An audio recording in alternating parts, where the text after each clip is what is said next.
Hi అండి, నమస్తే. నేను మీ భార్గవి. వెల్కమ్ బ్యాక్ టు అమ్మ చేతి వంట. ఈరోజు వీడియోలో టేస్టీగా క్యాబేజ్ పచ్చడిని ఎలా చేసుకోవచ్చో చూపిస్తున్నాను.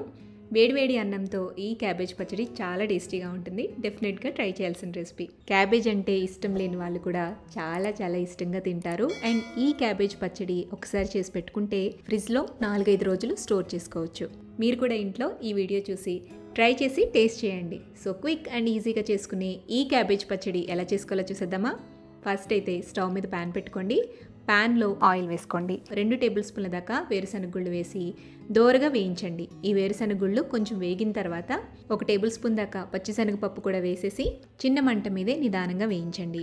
ఇవి వేగాక ఇందులో 1/2 టేబుల్ స్పూన్ దాకా ధనియాలు, 1/2 టీ స్పూన్ దాకా జీలకర్ర కూడా వేసి 2 నిమిషాల పాటు వేయించి స్టవ్ ఆపి పక్కకు దించేసేయండి. ఇప్పుడు మళ్ళీ ప్యాన్ని స్టవ్ మీద పెట్టుకుని 1 టేబుల్ స్పూన్ దాకా ఆయిల్ వేసుకోండి. ఆయిల్ హీట్ అయ్యాక ఇందులో 200 గ్రాముల దాకా క్యాబేజ్ని ఇలా చిన్న ముక్కలుగా కట్ చేసుకుని వేసుకోండి. తర్వాత పచ్చడి కారానికి తగ్గట్టుగా 10 నుంచి 15 దాకా పచ్చిమిరపకాయలు ముక్కలుగా కట్ చేసుకుని వేసుకోండి.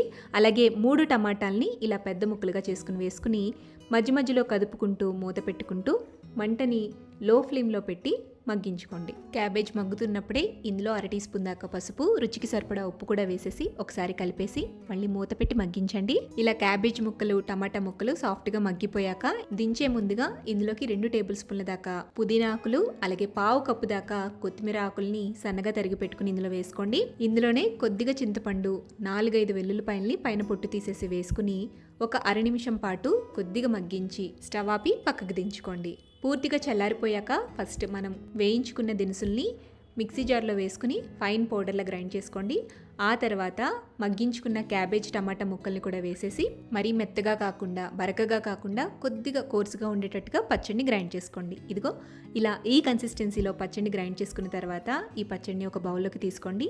ఇప్పుడు ఈ పచ్చడికి తాలింపు పెట్టుకోవాలి. తాలింపు పెట్టుకోవడం కోసం స్టవ్ మీద ప్యాన్ పెట్టుకుని అందులో 1 లేదా 2 టేబుల్ స్పూన్ల దాకా ఆయిల్ వేసుకోండి. ఆయిల్ హీట్ అయ్యాక ఫస్ట్ తాలింపు గింజలు వేసుకోండి.